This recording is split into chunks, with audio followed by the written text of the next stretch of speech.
What is up, guys? Today we're going to talk about things that will get you smashed whilst you're in prison. Things not to do, based on my own personal experience. You all know my story. Spent half my life in prison because I was a drug addict. And despite what people say, people say, oh, prison is a holiday camp.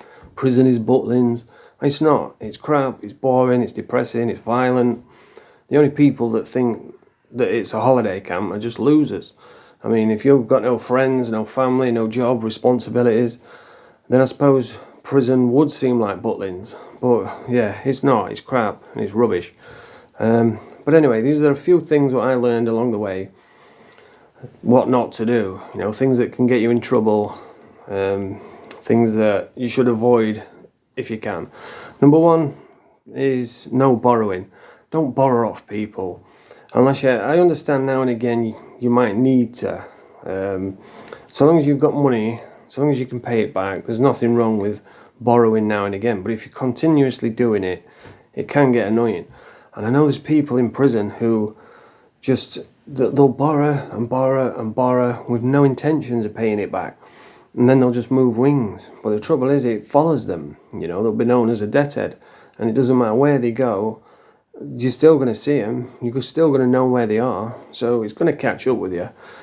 And I understand it, some people will calculate it wrong. Like when I was doing time, it was tobacco.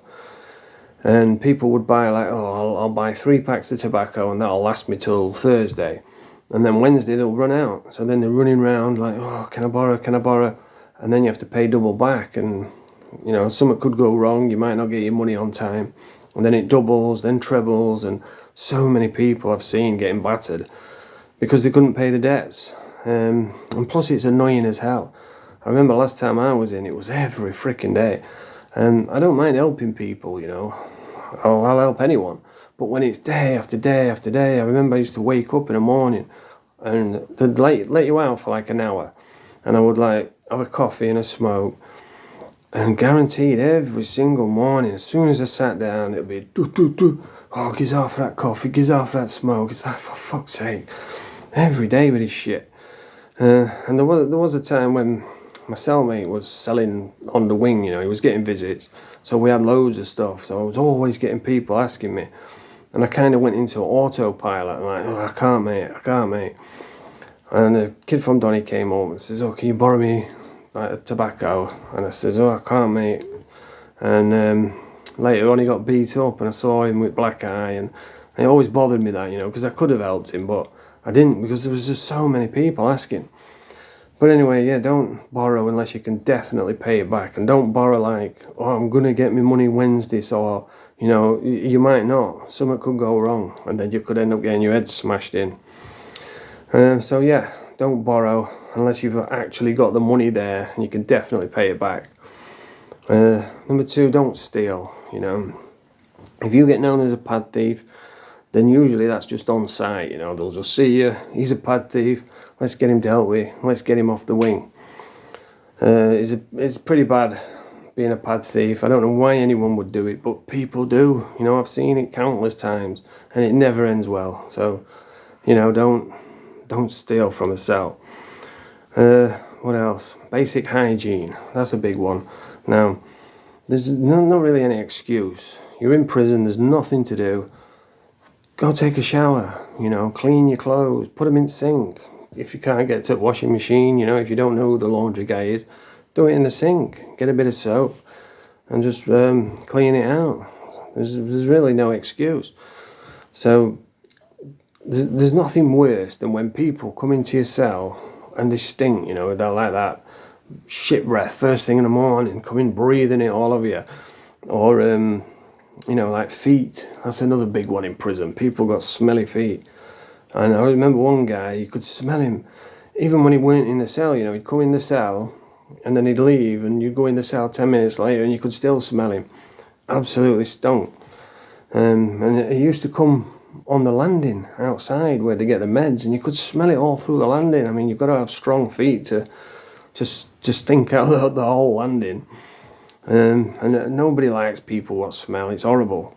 So yeah, hygiene. But I understand when you first come in, you can be a bit iffy. you know, scruffy. I know every time I got locked up, I had long hair, scruffy clothes on because I was a heroin addict. And one time, you won't believe this one. I got locked up, and I had nits, and I didn't even know it. Because I stopped at my friend's house. You know, it's a bit embarrassing, but I don't care. You know, shit happens. I stopped at my friend's house, and his daughter had nits, and I didn't know. And she was away. He says, "Oh, you can stay at my house. You can sleep in her bed because she's away at wherever. She's away on a school trip or whatever." He said, "Stop in her bed." So I said, "All right, nice one." But I didn't know she had nits. So I stayed there, and she must have had nits on the pillow, and it's got into my hair. And then, like, as I was leaving, he says, "Oh, yeah, my daughter's got nits. I forgot to tell you." And I'm like, "Oh, well, no problem." But it was too late. I already had them. And then when I got remanded, like a couple of weeks later, I thought, like, my head was itching, but I thought it was sweat, you know, because I was detoxing, so it felt like sweat trickling down my head. So I was giving it a scratch, and then it started getting a bit more overwhelming, and I thought, fucking hell. So I went back to my cell, I shook my head, and nits came out. I was like, no way, I couldn't believe it. And this is the crazy part, is in that cell that they put me in, right, this is like 1 in a million, there was a bottle of what they used to treat it. I think it's Durbac M, something like that. And there was a bottle on the side what somebody must have left in there who was in the cell before me. And I've gone in, I've found that I've got these nits, and there was a bottle of Durbac M, which treats nits, right there on the shelf. And I was like, wow. I've never since seen a bottle of it. I've never seen one before it. This is the first time I've ever seen a bottle of that stuff, and it was when I fucking had nits. It was just unbelievable. It was such a coincidence. And I put it on my hair, left it overnight. Next morning I had a shower, and that was it. They were gone. But yeah, sometimes things happen, you know, you don't realise it. But having nits in prison, that's a big, you know, it's a big no-no.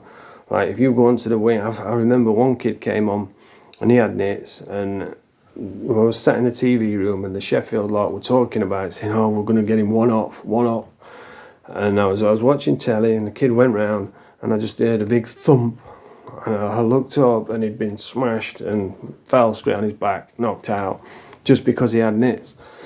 So yeah, hygiene in prison. Sometimes you might get caught out, but you know, once you're in there, you could probably go get a few clothes off. Like, if you're from Donny, stick with the Donny lads. If you're from Sheffield, stick with the Sheffield lads. And they usually look after their own. I know there's countless times when somebody first comes in, you know, they've got the scruffy clothes on, they're fresh off the street from heroin, and it's like, all right, come on, let's rally round, let's get him some tobacco, let's get him some clothes, and look after him, you know, so long as you're all right.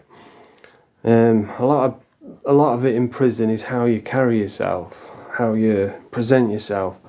And if you're like me, you're just a nice, decent person, then you're usually all right. And like I say, everybody would rally round, make sure you've got nice clothes, nice shoes, and give them a bit of baccy, and you look after your own in prison. So yeah, basic hygiene, that's a big thing. What else is there? Don't steal, don't grass, you know. I remember one kid, he came in, he was green as hell. You could tell he'd never been to prison, didn't know anything about prison rules or anything like that. And he witnessed somebody getting badly assaulted in the showers. And the screws, like, knew he was in the showers, so they went straight to his cell, got him out, took him into the office. They've come out of the office, gone straight to the guy who did the assault, and took him down the block. So obviously he'd grassed him up. And that's the thing about in prison, everybody's watching, you know. You might think that you're being cute or sneaky, but everybody's watching. People aren't stupid in prison, you know. Obviously he'd grassed him up, and that was it then. He was known as a grass. And I remember afterwards, I said to him, I said, why did you grass him up?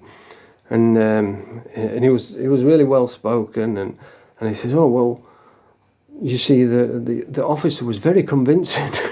I'm like, fucking hell, mate, you're going to get yourself killed in here. But yeah, don't grass on anyone. Keep your scent to your scent. Don't go looking for trouble. There's an old, like, washerwoman tale. Like, if you go into prison, you walk up to the biggest, baddest guy on the yard, clump him, everyone will respect you, and your prison time will be easy.